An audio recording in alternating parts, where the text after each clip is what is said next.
Welcome back. सुबह सवेरे पाकिस्तान आप देख रहे हैं। हुकूमती पॉलिसियों की हम बात करते हैं, तनकीद का निशाना भी बनाते हैं, लेकिन अब जब समर सामने आ रहा हो तो उसका जिक्र करना भी, जब पॉजिटिव चीज़ें सामने हो, बहुत ज़्यादा ज़रूरी है। और बताया जा रहा था कि जो पॉलिसीज ली जा रही हैं, जो फैसले किए जा रहे हैं, उसके असरात आना शुरू होंगे और अब हम कह सकते हैं कि वो असरात हमें दिखाई देना शुरू हो रहे हैं।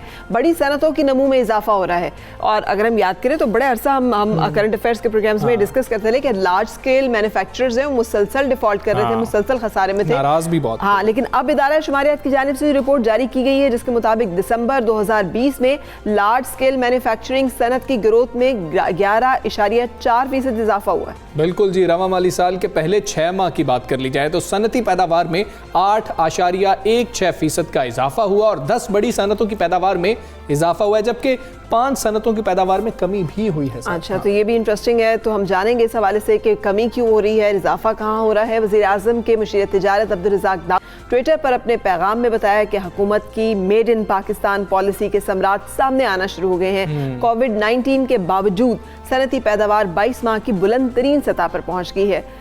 मगर आम आदमी का तो सवाल वही है कि ये असरात हम तक कब पहुंचेंगे, हमारे घर में जो दाल रोटी है वो कब सस्ती होगी, और ये सवाल बनता है। लेकिन गवर्नमेंट हमेशा से, वज़ीर आज़म साहब भी कहते रहे, ये लॉन्ग टर्म पॉलिसीज़ होती हैं, शॉर्ट टर्म कोई जादू की छड़ी नहीं है, कोई चिराग नहीं है, अगर रगड़ो तो सब कुछ ठीक हो जाए। अच्छा, इस दफ़ा ना वैसे कोविड के दिनों में दुनिया ने हैरानकुन तौर पे ये देखा कि चाइना जो है ये वाहिद वो कंट्री है जिसकी जीडीपी इफेक्ट नहीं हुई और वो अपनी पेस और अपना जो वो है मेंटेन किए हुए। तो पाकिस्तान में बल्कि जिसे कहना चाहिए नेगेटिव से पॉजिटिव में आए हम कि कहाँ हम जो है लार्ज स्केल मैन्युफैक्चरर्स हमारे जो खसारे में थे, अब कहाँ हमारे टेक्सटाइल के ऑर्डर्स भी कितने ज़्यादा बढ़ गए ना, लेकिन कॉटन में हमें प्रॉब्लम है। खैर, इस पर बात करेंगे। कराची चैम्बर के सदर शारिक वोहरा साहब हमारे साथ मौजूद हैं। शारिक वोहरा साहब, अस्सलाम वालेकुम, गुड मॉर्निंग। बड़ी सनतों की ग्रोथ में इजाफा हो रहा है, ये क्लेम किया जा रहा है, बरामदात और तरसीलात ज़र भी बढ़ रही हैं। क्या हुकूमत के मुआशी तरक्की के जो दावे हैं वो बिल्कुल दुरुस्त हैं? आप क्या देख रहे हैं? बिस्मिल्लाहिर्रहमानिर्रहीम। Channel 92, thank you for inviting Karachi chambers president. हुकूमती दावे तो शायद सही टर्मिनोलॉजी नहीं होगा। मेरे ख्याल में जो स्टैटिस्टिकल फैक्ट्स हैं वो ये बता रहे हैं कि वाकई हुकूमत ने जो पॉलिसीज़ पिछले 1 साल में, कोविड का जो पहला स्पेल था उसके बाद जो हुकूमत ने अपनी इकनॉमिक पॉलिसीज़ को रीशेप किया, रीऑर्गेनाइज़ किया, तो उसके बाद डेफिनेटली पाकिस्तान की जो लार्ज स्केल मैन्युफैक्चरिंग है उसमें एक बहुत बड़ा इजाफा देखा गया। आपने अभी ख़ुद अपने जैसे प्रीएम्बल में बताया कि 5% जो जुलाई टू नवंबर है वो तकरीबन 7% है कि पाकिस्तान की जो क्यूमुलेटिव लार्ज स्केल ग्रोथ है। और इसमें एक चीज़ मैं आपको बताऊं जो बड़ी इंटरेस्टिंग है, जो कि बहुत सारे जो क्रिटिक्स हैं वो उसको शायद कंसिडर नहीं कर रहे, और वो ये कि देखें लार्ज स्केल मैन्युफैक्चरिंग की ग्रोथ का एक बहुत बड़ा ताल्लुक जो है वो आपकी डोमेस्टिक ग्रोथ से है। इसका ये मतलब है कि पाकिस्तान में जो डोमेस्टिक मार्केट है वो उसका कंजम्पशन लेवल भी बढ़ रहा है, जिसकी वजह से हमको लार्ज स्केल मैन्युफैक्चरिंग में एक इजाफा नज़र आ रहा है। और अब आप ये देखें कि जब ये 1.5% की ग्रोथ की बात हो रही है, हाँ जी, और अगर अल्लाह करेगा कि पाकिस्तान ऐसे वक्त में जब 5 से 6% इंशाल्लाह ग्रो करेगा जीडीपी उसका, तो अंदाज़ा कीजिए कि लार्ज स्केल मैन्युफैक्चरिंग का अभी कितना बड़ा पोटेंशियल इज़ स्टिल अवेटेड। बिल्कुल। तो ये जो ग्रोथ हो रही है लार्ज स्केल मैन्युफैक्चरिंग की, ये मैं समझता हूँ कि अभी बिल्कुल एक छोटा सा इंडिकेटर है, और जो आने वाला वक्त है मैं उसको ये देख रहा हूँ कि ये लार्ज स्केल मैन्युफैक्चरिंग में एक बहुत बड़ा ग्रोथ आने वाला है इन टाइम्स टू कम। सर, ये भी बताइएगा, पिछले दिनों ना कुछ मतलब हमने देखा कि मुख्तलिफ जो इंटरनेशनल इदारे हैं उन्होंने रेटिंग्स दी थी, ग्रोथ की प्रेडिक्शंस की थी। आप किस दर्जे मुत्तफिक हैं? क्योंकि जो आप ग्रोथ रेट बता रहे हैं ये तो बहुत अच्छा है, और इसके असरात जो हैं वो फिर आवाम को कब नज़र आएंगे कि अगर हमारा लार्ज स्केल मैन्युफैक्चरर्स हैं वहाँ पे हमें नज़र आ रहा है ग्रोथ है, तो वो ग्रोथ कब रिफ्लेक्ट करेगी महंगाई के खात्मे की सूरत में, बिजली के बिलों के रिलीफ की सूरत में और बाकी मुश्किलात के खात्मे में? ये बिल्कुल ठीक है एनालिसिस आपका कि इसका जो ट्रिकल डाउन इफेक्ट है वो गरीब आवाम तक कब आएगा, और वो जो निचले तबके के लोग हैं, जो मार्जिनलाइज सोसाइटी है, उसकी हालत ज़ार कब इम्प्रूव होगी। देखें, दुनिया में एक्चुअली तो जो ट्रिकल डाउन इफ़ेक्ट की जो कैपिटलिस्टिक जो थ्योरी थी वो इतनी कोई कामयाब नहीं हो रही, न सिर्फ पाकिस्तान में बल्कि दुनिया के और बहुत सारे मुल्क में। पाकिस्तान में एक खुश आइंद चीज़ ये है कि देखें कोविड में जो दूसरे कौमें थीं उन्होंने और बामुकाबला जो पाकिस्तान की हुकूमत ने जो इस तरह गवर्नेंस का जो स्टाइल था, मैं समझता हूँ कि प्राइम मिनिस्टर इमरान खान ने एक बड़ा ब्रिलियंट काम किया। उन्होंने एक चांस लिया और उन्होंने टोटल लॉकडाउन नहीं किया और उन्होंने मुल्क की इंडस्ट्री को चलने दिया। एक्चुअली जो लार्ज स्केल मैन्युफैक्चरिंग के भी असरात आप देख रहे हैं अच्छे, वो भी इट इज़ बिकॉज कि वो जो गवर्नमेंट की पॉलिसी थी वो बड़ी पॉजिटिव थी। स्टेट बैंक की पॉलिसी बड़ी पॉजिटिव थी। आप ये देखें कि एक ऐसे वक्त में पूरी दुनिया में अनएम्प्लॉयमेंट हो रहा था, ऐसे वक्त में पाकिस्तान के स्टेट बैंक ने इतना टाइमली डिसीजन लिया। देखें किसी भी इकॉनमी में, किसी भी इंडस्ट्री बिजनेस में जो टाइम का डिसीजन है ना, वो इम्पॉर्टेंट है। स्टेट बैंक ने क्राइसिस में एक पैकेज दिया सैलरीज का, लोगों को अनएम्प्लॉय नहीं होने दिया। उन्होंने एक बड़ा ज़बरदस्त पैकेज दिया जिसमें लोगों को इंडस्ट्री लगाने का मौका मिल गया। और जो हमारी दूसरी नेबरिंग कंट्रीज़ थी, अनफॉर्चुनेटली हम खुश नहीं हैं कि वहाँ के लोग सफ़र कर रहे हैं, लेकिन उनकी पॉलिसीज़ जो थी वो नाकाम हुई, हमारी पॉलिसीज़ कामयाब हुई। अब आपका सवाल ये है कि वो महंगाई में कैसे कमी आएगी। और देखिए महंगाई में कमी तब आएगी जब पाकिस्तान का इंडस्ट्रियल बेस और प्रोडक्शन बेस बढ़ेगा, जब चीज़ों की प्रोडक्शन में फरावानी आएगी। अनफॉर्चुनेटली पाकिस्तान पिछले कई सालों से एक ट्रेडिंग कंट्री बनकर रह गया था।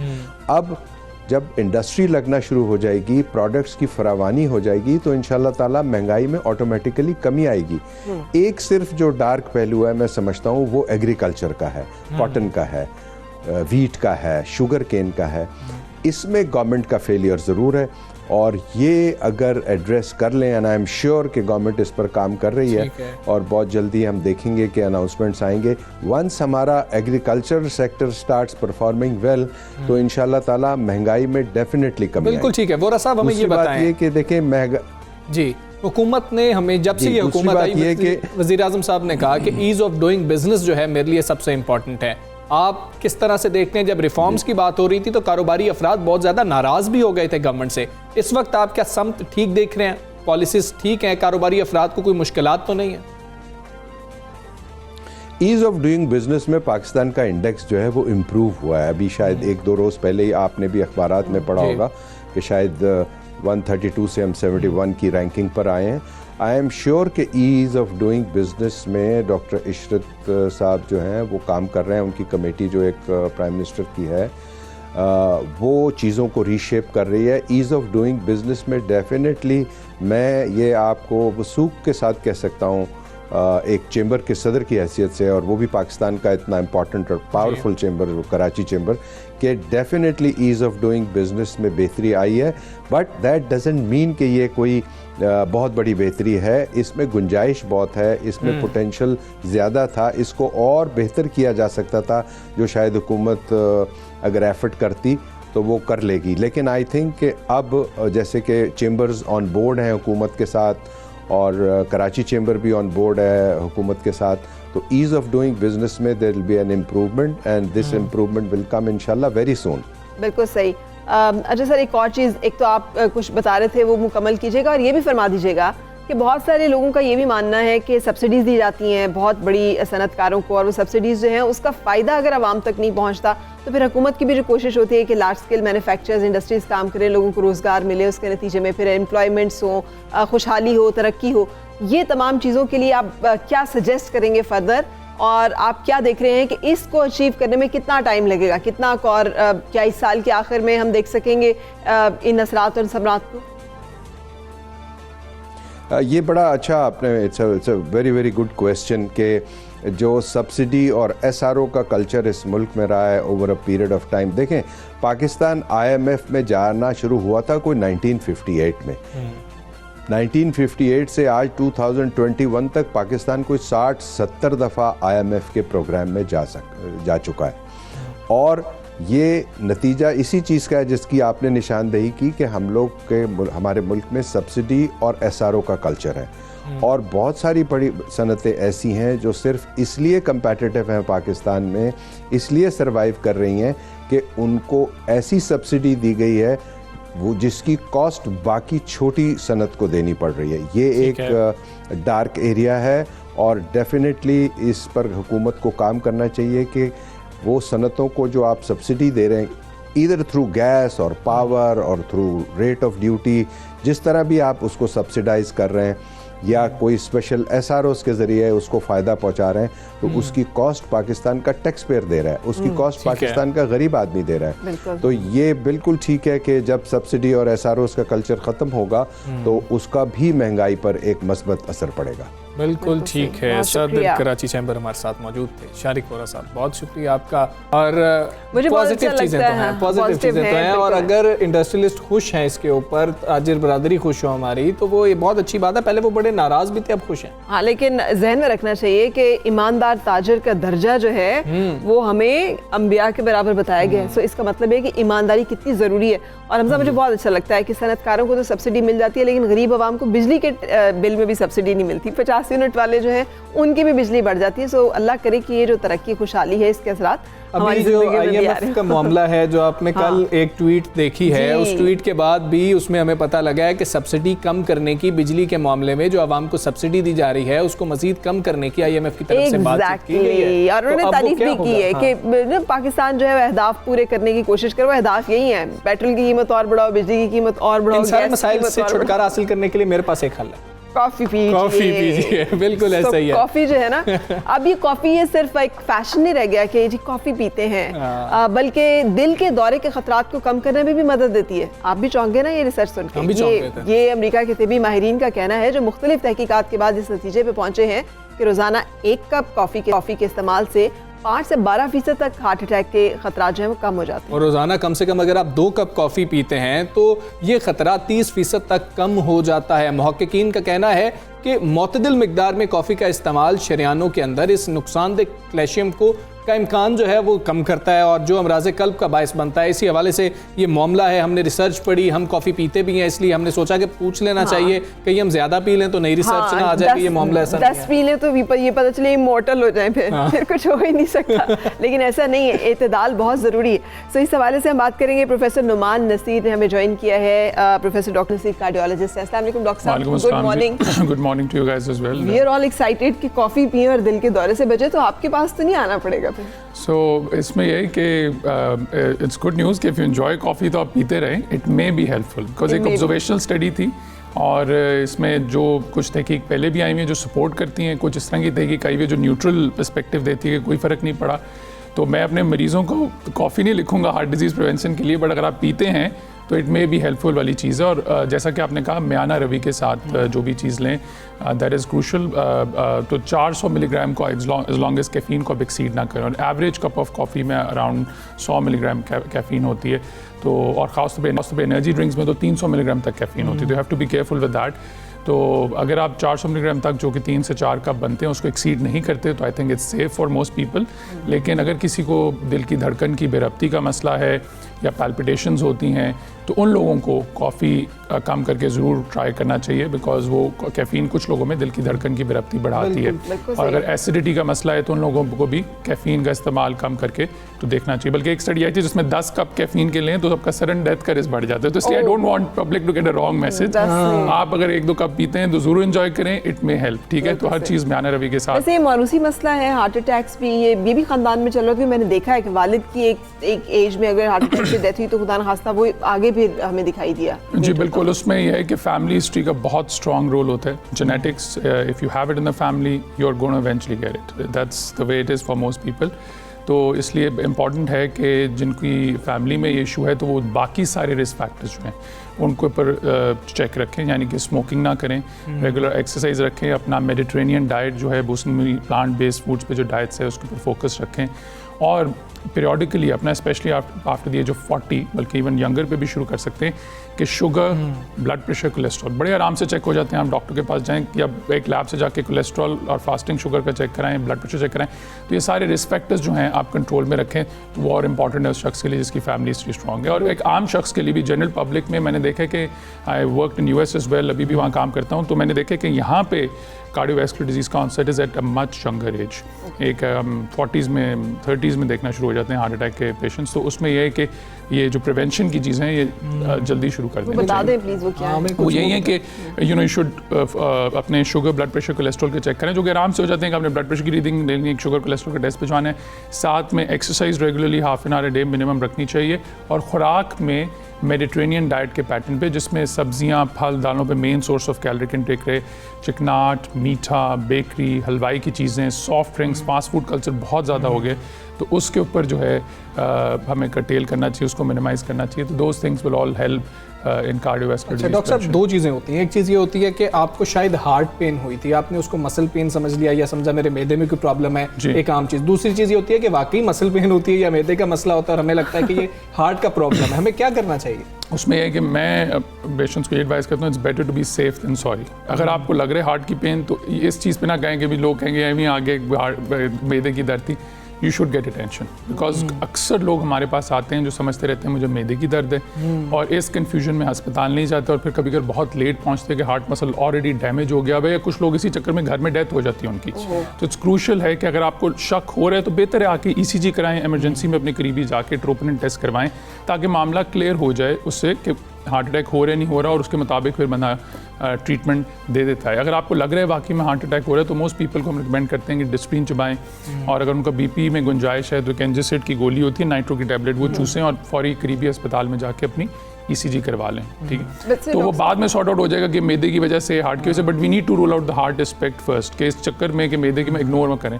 तो ख़ासतौर पर ख़वातीन में हम देखते हैं और एल्डरली में कि उनके symptoms classic Hollywood heart attack वाली नहीं होते कि जी चेस्ट क्लच की हुई है, उनको वेग से सिम्टम्स होते हैं, जैसे सम फुलनेस। अक्सर लोगों को ये नहीं होता कि दर्द हो रही है छाती में, अक्सर को होता है कि भारीपन हो रहा है छाती में, या डिस्कम्फर्ट हो रहा है किसी भी किस्म का, और वो कभी कभी जबड़े में जाता है, बाजू में जाता है, या सांस चढ़ रहा है, या अनयूजुअल घबराहट हो रही है।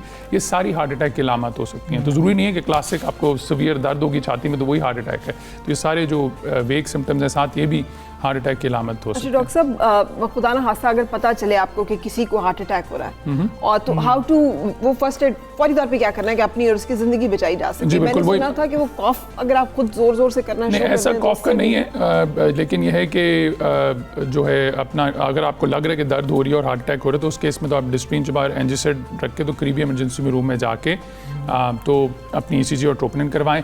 अगर आपको एक्सेस है टू इमरजेंसी सर्विसेज और वो अवेलेबल हैं उसमें, तो आप जिस तरह बाहर 911 होता है, यहाँ 1122 कॉल करें और वो ले जाएं, तो वो बेहतर होगा। आप खुद ड्राइव करके ना जाएं अगर आपको लग रहा है। अगर तो ऐसी सिचुएशन बनी है कि बंदे को कार्डियक अरेस्ट हो गया, कि वो पास आउट हो गया और आपको पता ही नहीं, तो उसमें फिर यह है कि अनफॉर्चुनेटली हमारे उस तरह वाइड स्प्रेड कैंपेन अभी नहीं हुई हुई, जिस तरह वहाँ स्कूलों में बच्चों को भी कैंपेन बाहर की जाती है कि CPR कैसे करनी है। तो फ़ौरन CPR शुरू करके you should call the emergency services, कि जब तक आप CPR करें इमरजेंसी सर्विस आके उस प्रोसेस को जारी रखें और शख्स को अस्पताल फ़ौरन ले जाएं। अच्छा डॉक्टर साहब, एक तो हमारे यहाँ रिवाज नहीं है, जब भी हम किसी डॉक्टर साहब से बात कर रहे होते हैं तो हम ये ज़रूर पूछते हैं कि हमें चेकअप का तो कोई सवाल ही पैदा नहीं होता ना। हम जब बीमार हुए हैं खुदा न खास्ता तो हमने इमरजेंसी बेड पे जाना है, हमने उससे पहले चेकअप नहीं करवाना। क्या फ्रीक्वेंटली हमें चेकअप करवाना चाहिए? कितने अरसे बाद करवा लेना चाहिए या नहीं ज़रूरत? नहीं, बिल्कुल ज़रूरत है। तो मेरे ख्याल से तो एज 20 पे एक बेसलाइन टेस्ट जरूर होना चाहिए, जो ये मैंने बताया प्रिवेंशन के जो टेस्ट हैं, शुगर, ब्लड प्रेशर, कोलेस्ट्रॉल के, fasting lipid profile, fasting glucose, वो एक सिंपल सा चीज़ है, और ये मेरे ख्याल से एक हमें जितने भी गवर्नमेंट सेंटर्स में उनमें फ्रीली ऑफर करना चाहिए, क्योंकि prevention is the best strategy, that is cost effective as well, और बहुत से लोगों की जानें इस तरह बचा सकते हैं करके। तो 20 पे और 40 पे तो एनुअली बंदे को कराते रहना चाहिए चेक, जो डॉक्टर से चेकअप करा के तो अपने सारे प्रिवेंशन के जो हैं चीज़ें उनको दिखवाते रहना चाहिए। तो ये छोटी उम्र में हार्ट अटैक्स हो रहे हैं, हम देख रहे हैं नौजवानों के अंदर हार्ट अटैक्स हो रहे हैं, सिर्फ डाइट रीज़न है? डाइट, स्मोकिंग, स्ट्रेस का डेफिनेटली रोल है। स्ट्रेस का एक हमारे पास गेज नहीं है जिस तरह बाकी चीज़ों को मेजर करते हैं, कोलेस्ट्रॉल, ब्लड प्रेशर को, बट स्ट्रेस डेफिनेटली कंट्रीब्यूट। जो भी स्टडीज़ आई हैं वो सपोर्ट करती हैं। इवन लैब्स में देखा गया एंडोथेलियल डिस्फंक्शन हो जाते हैं लाइनिंग्स का, और वो एथेरोस्क्लेरोसिस को, जो भी एविडेंस है सपोर्ट करती है कि स्ट्रेस का रोल है।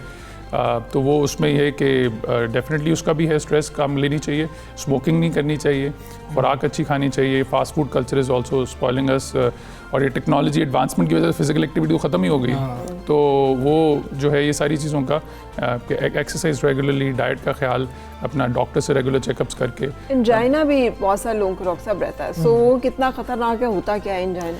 एंजाइना इस्तेमाल होता है वर्ड कि किसी को दर्द हो रही हो छाती में, जो कि हमें लगे कि दिल की दर्द है, तो उसको एंजाइना का लफ्ज़ दिया जाता है। और क्लासिक एंजाइना की पेन ये होती है जी कि आप थोड़ा सा चले, एग्जर्ट किया, धड़कन तेज़ हुई, जिसकी वजह से बीपी चीज़ होता है एग्जर्ट करने की वजह से, तो उससे आपकी छाती में दबाव महसूस होना शुरू हो गया और आप रुके, ठहरे, तो दर्द बेहतर आना शुरू हो गई। तो that is a classic angina description, ठीक है। और वो कुछ लोगों को क्रोनिक स्टेबल एंजाइना होता है कि उनकी नाली कंप्लीटली बंद है या टाइट है बहुत अरसे से, तो उसमें उन्होंने चैनल बनाया उस नाली को, ये वैसे टाइट है क्रोनिक के लिए, तो उस केस में वो सर्टेन लेवल ऑफ एक्सर्शन करेंगे, दर्द होगी, रुकेंगे तो बेहतर हो जाएंगे। लेकिन वो क्रोनिक स्टेबल एंजाइना है, तो उसमें भी डॉक्टर से रुजू करके उनको सारा करना चाहिए। लेकिन अगर किसी को एकदम नहीं दर्द हो, जो कि पहले कभी नहीं हुई, और वो उसके लिए फिर फॉरेन टेस्ट, क्योंकि वो एक्यूट कोरोनरी सिंड्रोम है जिसमें हार्ट अटैक की जा सकती है, और उसमें फुल ब्लोन हार्ट अटैक जो होता है खासतौर पर स्टेमी में, उसमें हम कहते हैं minutes is myocardium, her minute count करते हैं। जितनी जल्दी पहुंच गई को खोल दिया चाहे इधर विद क्लॉट बस्टिंग मेडिकेशन या प्राइमरी पीसीआई के फॉरन एंजियो करके उस नाली में बलून करके स्टेंट डाल दिया जाए उस हार्ट अटैक की सूरत हाल में, तो बंदे की जान बचाई सकती है और उसको उसकी बहुत अगर फ़ायदा पहुंचाएगा। बिल्कुल ठीक है। डॉक्टर नुमान नसीर साहब, बहुत शुक्रिया आपका, सबसे मेरे पाकिस्तान का हिस्सा बने, बड़ी अहम इंफॉर्मेशन है। तो आप कॉफ़ी पिए, लेकिन इसको जो है ना हतमी इलाज ना it may help is a key thing जी। बिल्कुल से, लेकिन वॉचफुल रहें अपनी अलामात के ऊपर जिनका डॉक्टर साहब ने जिक्र किया, और चंद बेसिक टेस्ट करा के आप खुद को इस खतरे से बचा सकते हैं। अब आप भी एक ब्रेक लें, हम भी एक ब्रेक लेते हैं, ब्रेक के बाद आपसे मिलते हैं।